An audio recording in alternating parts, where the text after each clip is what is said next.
करौली में मदन मोहन जी के मंदिर में झाड़ू का काम करते थे। उनका नाम था काले खां। क्या नाम था? काले खां। काले खां बड़े प्रसिद्ध हैं। मैंने उनका चरित्र पढ़ा भी है, श्री काले खां जी का। तो काले खां जी के नाम से आज भी मदन मोहन जी की आरती होती है। तो ऐसा होता ही नहीं कि काले खां को प्रणाम नहीं कर दो। देखो कितनी बड़ी बात।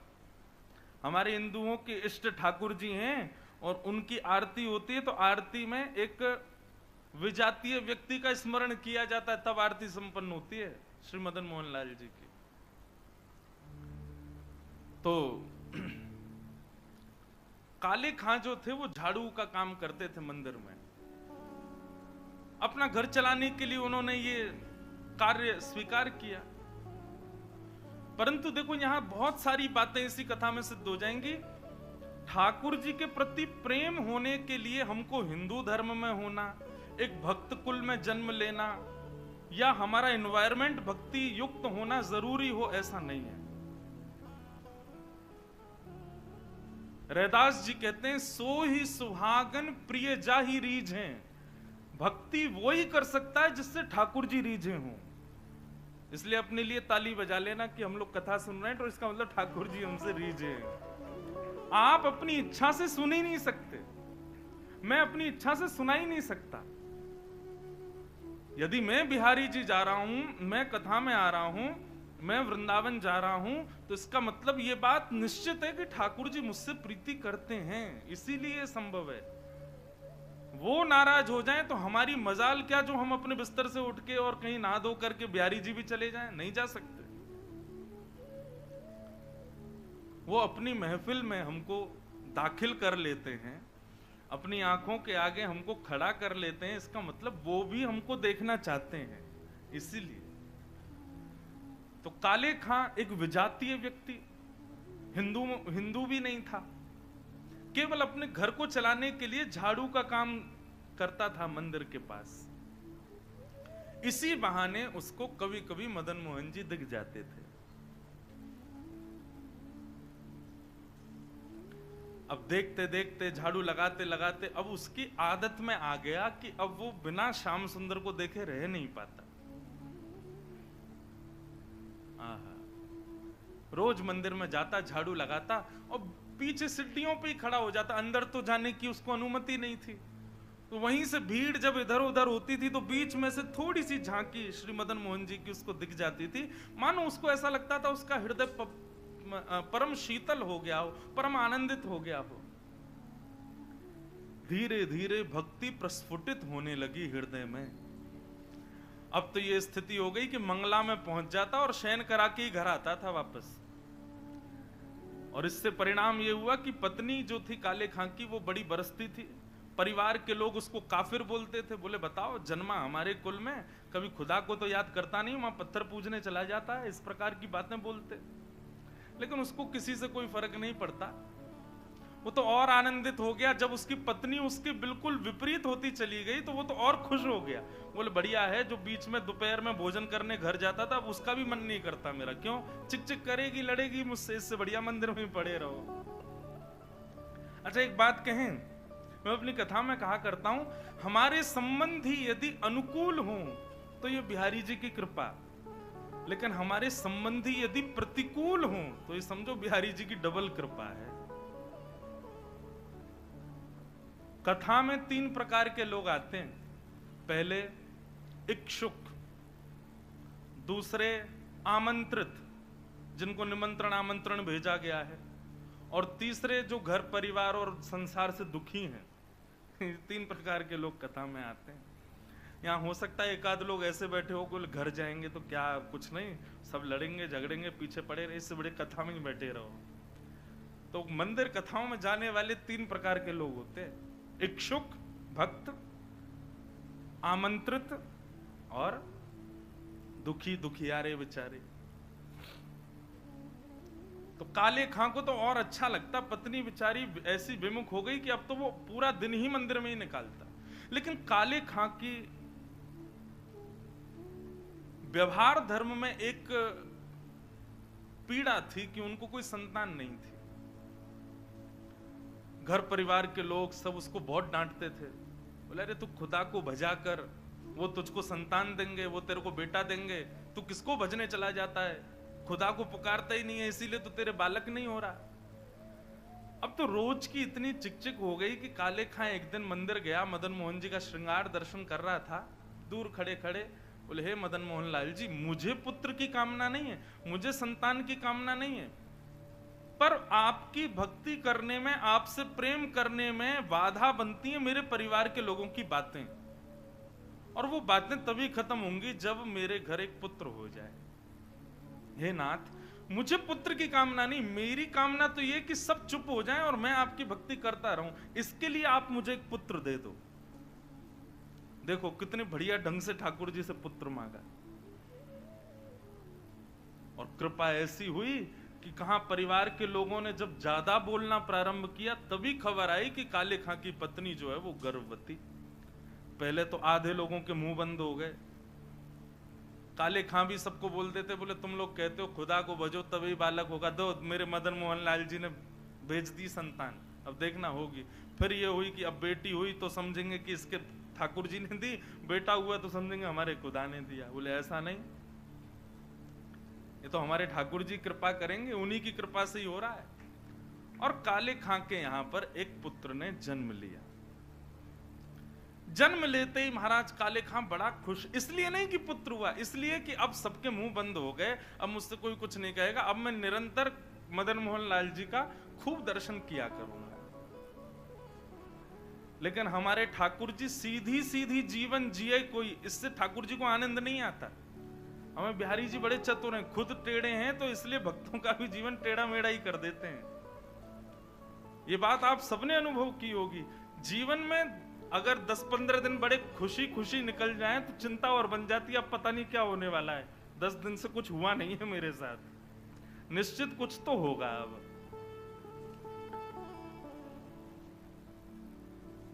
काले खां का पुत्र 8 वर्ष का हो गया, सब आनंदित था, काले खां बड़ा प्रसन्न। अब तो जन्माष्टमी भी मनाता है, राधाष्टमी भी मनाता है, रामनवमी भी मनाता है, घर वालों को नहीं बताता, बस मंदिर में जाके सब उत्सव होते हैं उसमें आनंद करता है। 8 वर्ष का बालक काले खां का यमुना जी के तट पर, नदी के तट पर कहीं खेल रहा था अपने मित्रों के साथ, और एक सर्प ने उसको डस दिया। सर्प के डसते ही महाराज नीला पड़ गया उसका पुत्र, बेहोश होके गिर गया। बालक दौड़े दौड़े गए काले खां के घर, काले खां तो मंदिर में था, उसकी पत्नी को जाके बताया। पत्नी रोते रोते मंदिर पहुंची, जाकर के बोली जल्दी चलो, हमारे बेटे को सर्प ने डस दिया है, वो नदी के तट पर बेहोश पड़ा है, मैं जा रही हूं उसके पास, तुम जाओ किसी झाड़ फूंक वाले को लेके आओ, हमारा बेटा मर जाएगा। लेकिन काले खां व्यस्त था ठाकुर जी की श्रृंगार आरती में, श्रृंगार आरती हो रही थी। पत्नी इतना बोल करके लौटने लगी, लौट करके उसने पीछे देखा कि आए कि नहीं, तो देखा तो काले खां तो ठाकुर जी को ही देख रहा था। पत्नी जाकर के बरसने लगी, बोले तुमको अभी भी यही दिख रहे हैं? अरे हमारा बेटा मरने वाला है, देरी करोगे, कोई झाड़ फूंक वाला नहीं पहुंचा तो उसकी मृत्यु हो जाएगी। लेकिन काले खां तो अभी भी मदन मोहन जी को ही देख रहे थे। पत्नी ने कहा यदि मेरे पुत्र को कुछ हो गया ना तो फिर देखना मैं क्या करती, तुम्हें और तुम्हारे इस मदन मोहन को दोनों को देखूंगी मैं। ऐसा कहकर के पत्नी तो चली गई, काले खां वहीं खड़े रहे, नेत्रों से अविरल अश्रुधार बहाने लगे, इसलिए नहीं कि पुत्र को सर्प ने डसा, इसलिए हे मदन मोहन लाल, क्यों आप चैन से नहीं बैठने देते मुझको, क्यों आप चैन से मुझे दर्शन नहीं करने देते? ये सब मुझे पता है आपकी लीलाएं हैं, और ये सब क्यों करते हो ये भी मुझे पता है, मुझे परखने के लिए कि मैं अपनी स्थिति से च्युत तो नहीं हो रहा कहीं। लेकिन मेरा पुत्र दिया आपने था तो बचाओगे भी आप ही, और पुनः कहूंगा इसलिए नहीं कि मेरा पुत्र है, इसलिए कि मैं आपसे दूर ना हो जाऊं, बस मेरे पुत्र को बचाना। संध्या आरती के बाद जैसे ही कपाट बंद हुए, काले खां नदी के तट पर पहुंचा। भीड़ इकट्ठी थी। पत्नी को जैसी पता चला काले खां, बोले आगे ओझा को नहीं लाए, झाड़ फूंक वाले को, बोले वो तो मैं भूल गया। इतना कहना हुआ कि महाराज परिवार के लोगों ने काफिर काफिर कहकर के काले खां को सुनाना प्रारंभ कर दिया। दौड़ करके गए, ओझा को लेकर के आए। जैसे ही ओझा ने आकर के उसकी नब्ज आदि देखी तो कहा ये बालक तो जीवित नहीं है, इसकी तो मृत्यु हो चुकी है। सब रोने लगे। काले खां की पत्नी ने अपने पुत्र को गोद में उठाया और ले गई और मदन मोहन जी के द्वार पर जाकर के अपने पुत्र को रख दिया। बोले बहुत कहते थे मदन मोहन लाल जी ने दिया, मदन मोहन लाल जी ने दिया है, तो ये जीवित करके दिखाएं इसको अब। और यदि ये जीवित नहीं हुआ, खुद भी मर जाऊंगी, तुमको भी मार दूंगी और पूरे परिवार को नष्ट कर दूंगी इन्हीं की दहली पर। तब काले खां ने मदन मोहन लाल जी को निहारा और निहार करके कुछ शब्द काले खां ने लिखे। हैं तो थोड़े उर्दू के अल्फाज, लेकिन हैं बहुत सुंदर। इनमें से कई शब्दों के अर्थ तो मुझे भी नहीं पता, उर्दू में। पर एक बात कहें, भक्त की जब चरमोत्कृष्ट भक्ति हो जाती है ना, तो उसकी भक्ति शब्दों के रूप में निकलने लगती है। जब भक्ति चरम स्थिति में पहुंचती, कहां मीराबाई ने नहीं गाया, सूरदास ने नहीं गाया, तुलसीदास ने, सबने गाया। एक बात नोट कर लीजिएगा, जिसने पाया उसने गाया, और जिसने नहीं पाया वो गा नहीं पाया कभी। यदि बिहारी जी मिलेंगे ना, तो आप गाने का प्रयास नहीं करोगे, गाना अपने आप होगा, अपने आप प्रकट होंगे शब्द आपके मुख से। अभी हमारी स्थिति क्या है, अभी हम सूरदास के पद गाते हैं, अभी मीराबाई के पद गाते हैं, अपने हमारी कोई निर्माण नहीं है, अपनी हमारी कोई सामर्थ्य नहीं है। पर जिस दिन बिहारी जी मिलेंगे, उस दिन जिह्वा में सामर्थ्य आएगी और आप कुछ ना कुछ गाओगे, ये निश्चित है। जो पाएगा वो गाएगा। काले खां मदन मोहन लाल जी की ओर देखने लगा और कहने लगा, मुसफक साफीक रफीक दिल दोस्त मेरे नजदीकी हकीकी ख्याल कीजिए।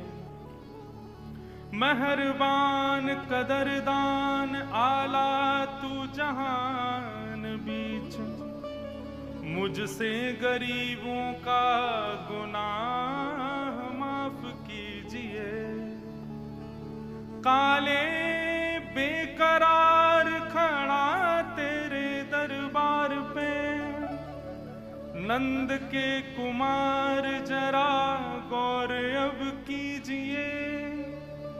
हिंदुओं के नाथ तो हमारा कुछ दावा नहीं, जगत के हो नाथ तो हमारी सुध लीजिए।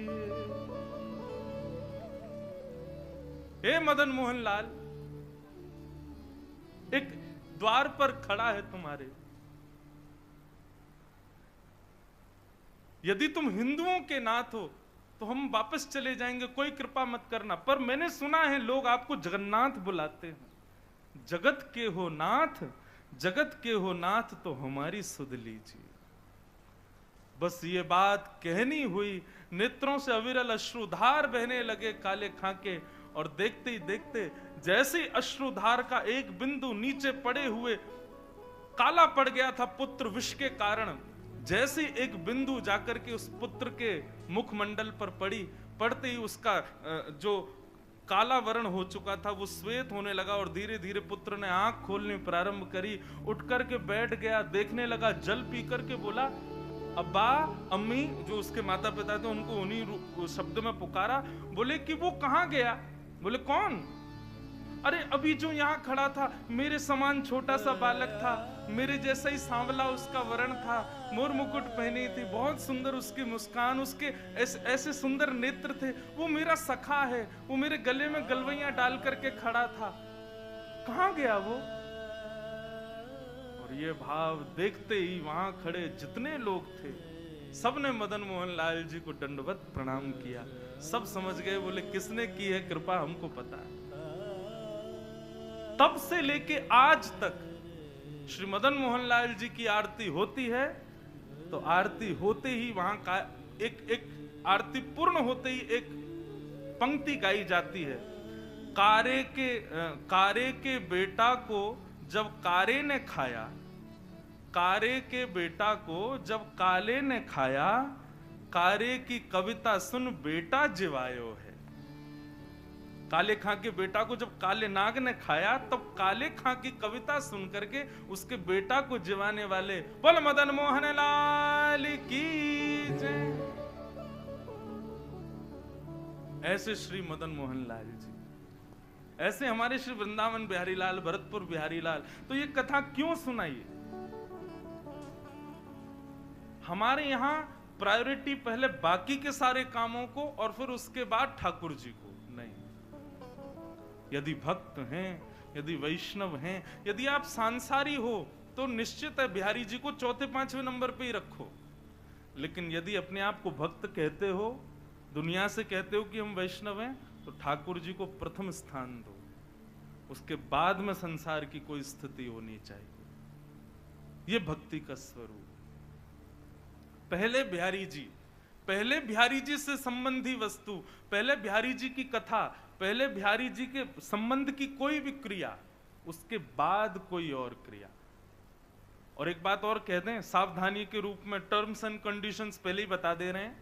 आप जिस दिन इस चीज को अपने जीवन में लागू करोगे कि पहले बिहारी जी, उस दिन से परीक्षाएं 4 गुनी बढ़ जाएंगी आपकी। क्योंकि ठाकुर जी फिर चेक करेंगे, अच्छा प्रायोरिटी हमें पहले, ले बेटा अब बता। बस उससे घबराना नहीं। कैसी भी परिस्थिति जीवन में आए, कैसी भी स्थिति, कितने भी भयानक झोंके जीवन में आ जाएं, अपने भक्ति की नींव को आप मजबूत रखना। बस विश्वास बिहारी जी के प्रति प्रबल है तो काले खां का पुत्र मरकर के पुनः जीवित हो सकता है। मीराबाई विष का प्याला पीकर के भी मृत्यु को प्राप्त नहीं कर सकती। गोस्वामी तुलसीदास का पूरा परिवार बिखरने के बाद भी वे मानस की रचना कर सकते हैं। गोस्वामी तुलसीदास जी का कभी चरित्र पढ़िएगा, कितने शत्रु थे उनके, कितनों ने मारने का प्रयास किया, लेकिन गोस्वामी जी का कोई बाल बांका नहीं कर पाया। बस ठाकुर जी विश्वास के लिए परीक्षाएं जरूर लेंगे, चेक करेंगे, देखें तो सही हम प्रथम प्रायोरिटी हैं कि नहीं, हम प्रथम स्थान पर हैं कि नहीं। इसलिए हमारा हाथ जोड़ के निवेदन, जो अपने आप को भक्त कहते हैं, पहले ठाकुर जी को प्रथम स्थान दीजिए, उसके बाद किसी और को। और इसी भाव को हृदय में धारण करके कथा सुनिए, सत्संग सुनिए, मंदिर जाइए कि प्रथम तो ठाकुर जी हैं, उसके बाद में कोई और।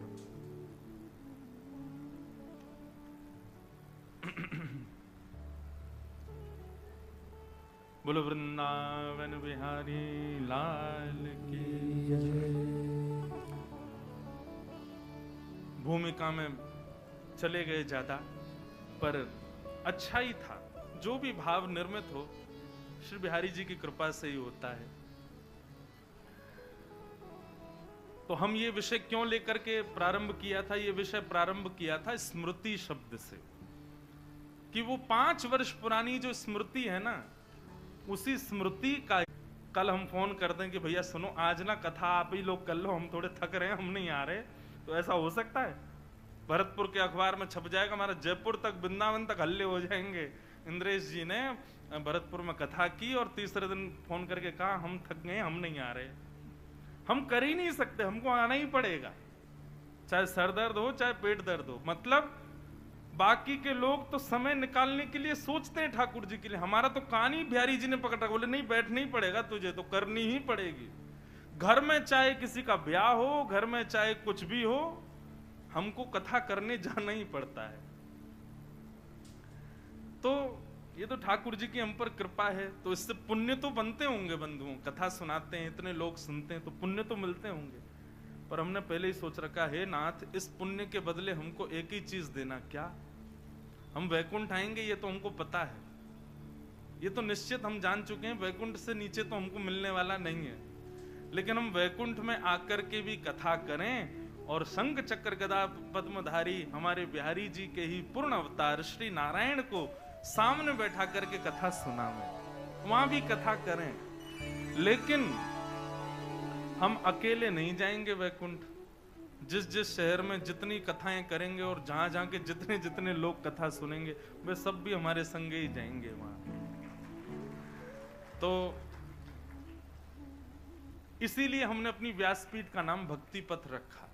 भक्ति का रास्ता, भक्ति का मार्ग, जो सीधे बिहारी जी के पास जाएगा और उनको उनके सामने बैठ के हमको कथा करनी है। तो उसमें कुछ शहर हैं जहां भक्ति पथ परिवार अपनी गतिविधियों से, अपने सत्संग से, अपने क्रियाओं से इस भाव को, इस संकल्प को सार्थक कर रहे हैं। उसमें यदि ऐसा कह दूं तो कोई अतिशयोक्ति नहीं, पहले नंबर पे भरतपुर ही है। तो निश्चित है भरतपुर के आप सब लोग हमारे साथ वैकुंठ की यात्रा में, आप सबकी टिकट कट चुकी है, नहीं मन होगा तो भी चलना पड़ेगा, सब चलोगे हमारे साथ। और वहां 7 दिन के लिए जाएंगे बस हम लोग। 7 दिन कथा सुनाएंगे ठाकुर जी को, और ठाकुर जी कहेंगे वाह भैया बड़ी बढ़िया कथा सुनाई, अब दक्षिणा मांगो। तब दक्षिणा मांगेंगे, एहो विधिना तो पे अचरा पसार मांगू, जन्म जन्म दीजो या ही ब्रज बसिवो। अब हमको दोबारा ब्रज में ही भेज दो आप। तो 7 दिन रहेंगे वैकुंठ में, फिर दोबारा आ जाएंगे वृंदावन में, फिर से यहाँ पर खूब कथाएं आदि करके फिर जाएंगे, फिर आ जाएंगे। तो यही संकल्प है, इसीलिए इसका नाम भक्ति पथ है। आप सब पथिकों को बहुत बहुत शुभकामनाएं कि आप सब इस पथ के पथिक हो। खूब आनंद से हम लोग ठाकुर जी की प्राप्ति करेंगे। निश्चित है मिलेंगे ही मिलेंगे बिहारी जी, इससे नीचे काम बनने वाला हमारा है नहीं। बिहारी जी सत्य स्वरूप हैं, आप सब अनुभव करोगे। आप संसार में किसी से कितना भी प्रेम कर लो, लेकिन फिर भी अपने कुछ ना कुछ बातों को मन में छुपाओगे, उससे भी नहीं बोल सकते। लेकिन बिहारी जी ऐसे, उनके सामने जाते ही छुपाना नहीं पड़ता, सब अपने आप प्रकट हो जाता है। जो हम किसी को नहीं बता पा रहे, बिहारी जी के सामने जाते ही वो अपने आप प्रकट हो जाता है। चाहे वो हमारी दुख के हों, चाहे वो हमारे सुख के हों, चाहे वो हमारे द्वारा किए गए पाप हों, चाहे वो हमारी पीड़ाएं हों, बिहारी जी के सन्मुख आते ही सब अपने आप प्रकट हो जाती हैं। इसलिए वो सत्य है। संसार में कई लोगों से हमारे ऐसे संबंध होते हैं कि उससे हम अपने सारी हृदय की बात कह देते हैं। वो हमारे सगे भाई बहन भी हो सकते हैं, या चाचा ताऊ के बच्चे भी हो सकते हैं, हमारे पड़ोसी भी हो सकते हैं, हमारे मित्र भी हो सकते हैं। परंतु बंधुओं, ठाकुर जी ऐसे हैं कि उनसे आप वह भी बोल सकते हो जो आप किसी से नहीं बोलते। और बोल सकते हो नहीं, बोलते ही हो। व्यक्ति पाप कर ले, सबसे छुपा लेगा, लेकिन ठाकुर जी से नहीं छुपा पाता। चोर भी यदि कभी मंदिर में जाता है ना, तो बिहारी जी से कहता होगा, हे बिहारी जी, आगे वाली की चैन काट रहा हूं मैं, क्षमा कर देना। आज भी हमने सुना कि कथा में 2-3 माताओं के कुछ चैन वैन कट गई। इसलिए भैया यहाँ तो भक्ति का गहना पहन के आओ, उसको कोई चोरी कर ही नहीं पाएगा। सांसारिक गहने घर ही छोड़ के आई हूं, क्योंकि यहाँ पर भी बहुत सारे लोग बिहारी जी से प्रार्थना इसीलिए करके आ रहे होंगे कि हे बिहारी जी कृपा करना वो महंगी वाली चेन पहन के आवे ताकि हम काट सकें। बिहारी जी बेचारे सबके हैं, कहो तो उसकी सुन लें। इसलिए आप लोग अपनी चतुराई से आओ, थोड़ा सावधानी रखो इस बात में भी। तो भगवान सत्य हैं, उनके सामने सबका सत्य प्रकट हो जाता है। इस बात का प्रमाण देती है महाभारत की एक कथा। कौरवों के पिताजी का नाम क्या है? धृतराष्ट्र। धृतराष्ट्र का एक श्लोक है महाभारत में, वो वहां कहते हैं, जानामि धर्मं न च मे प्रवृत्ति, जानाम्य धर्मं न च मे निवृत्ति। धृतराष्ट्र कहते हैं, मैं जानता हूं कि धर्म क्या है, लेकिन जानते हुए भी पता नहीं क्यों मेरा मन ही नहीं होता करने का। और मैं ये भी जानता हूं कि मैं और मेरे पुत्र जो कर रहे हैं ये अधर्म है, लेकिन ये जानते हुए भी पता नहीं क्यों मैं ना तो उनको रोक पा रहा हूं ना खुद रोक पा रहा हूं। मतलब व्यक्ति को पता है कि सही क्या है और गलत क्या है, लेकिन फिर भी वो गलत करता है। ऐसा हो ही नहीं सकता कि उसको पता नहीं था कि ये गलत है। सबको पता होता है कि हम गलत कर रहे हैं, हम अपराध कर रहे हैं, हम पाप कर रहे हैं, सबको पता होता है ये, लेकिन फिर भी हम करते हैं।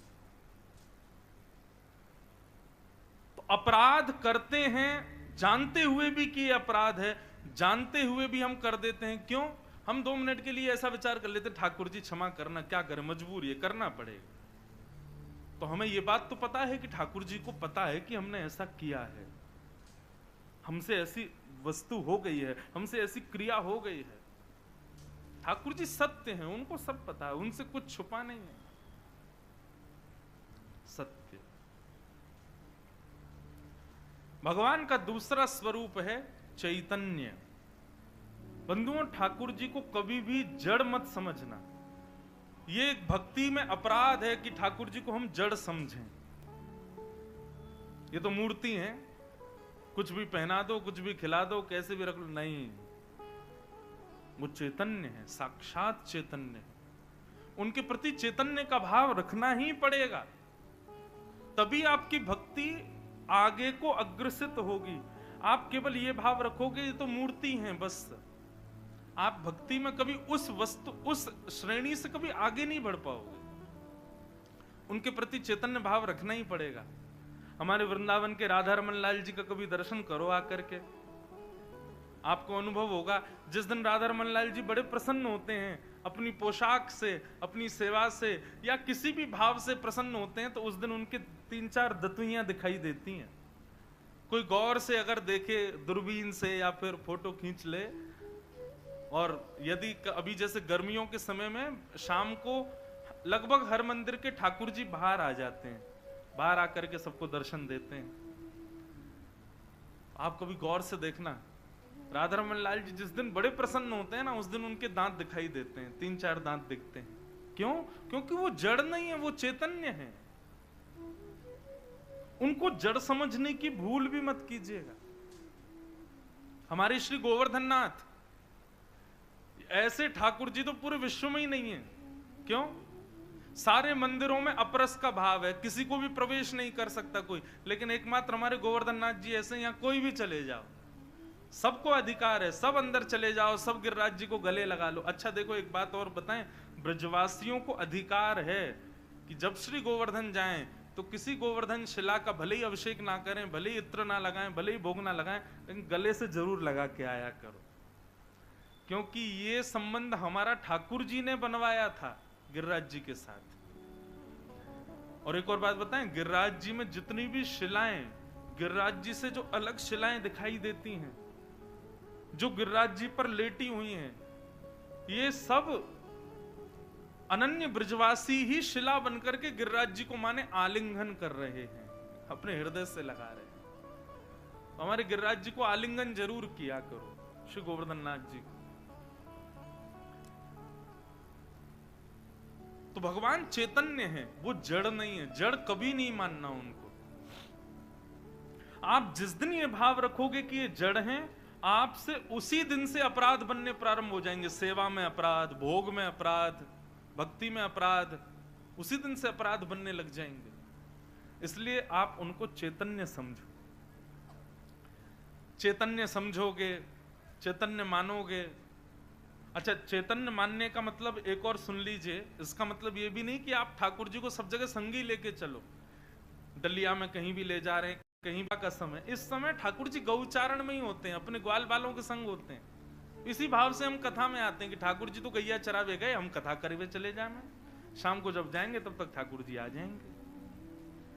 ये भाव बंधुओं कब प्रकट होंगे? जब आप अपने ठाकुर जी को जड़ ना समझ के चैतन्य समझो। जैसे हमें सर्दी लगती है, हमें गर्मी लगती है, हमें भूख लगती है, हमें प्यास लगती है, ऐसे ही ठाकुर जी हैं, वो जड़ नहीं है। व्यक्ति के कमरों में एसी लगे हैं, ठाकुर जी के कमरे में पंखा लगा है, वो भी जोर जोर से आवाज कर रहा है, चर्र चर्र चर्र, धीरे धीरे चलता है। क्यों? ठाकुर जी के लिए भी एसी लगाओ, वो जड़ नहीं है, वो चैतन्य है। ठाकुर जी के लिए भी उतनी व्यवस्थाएं रखो जितनी व्यवस्थाएं आपके लिए हैं। और ये सब भाव बंधुओं कब प्रकट होंगे? जब भगवान को आप जड़ नहीं समझो, चैतन्य समझो। बुरा नहीं मानिएगा, कान पकड़ के क्षमा है सब लोगों से। अपने कमरों का कद देखिए और ठाकुर जी के मंदिर का कद देखो, छोटा ही होता है हर घर में। हमारे घर आना, हमारे लाल जी का कमरा देखना, सारी फैसिलिटी है हमारे ठाकुर जी की। ऐसा नहीं कि उनको जरूरत है, ऐसा इसलिए क्योंकि हमें पता है वो चैतन्य है, वो जड़ नहीं है, उनको चैतन्य भाव है। पता चली महाराज 7 दिन में ऐसे हो गए आप लोग, कईयों ने तो घरों में कंस्ट्रक्शन करवा दिए। कमरा खोलो महाराज, बड़े करो, भगवान के कक्ष बड़े बड़े बनाओ। हमारा निवेदन केवल इतना है, जितना संभव हो सके उतना भाव रखो, लेकिन रखो चैतन्य वाला, कि ये चैतन्य है। गर्मी, सर्दी, भूख, प्यास, सोना, उठना, ये सब भाव ये तभी प्रकट होंगे जब ठाकुर जी को चैतन्य मानोगे। तो भगवान का दूसरा स्वरूप क्या है? चैतन्य। पहला सत, दूसरा चित्त यानी चैतन्य, और तीसरा आनंद। जब आप सत उस परमात्मा को चैतन्य मानने लग जाओगे तो भक्ति में आनंद आने लग जाएगा।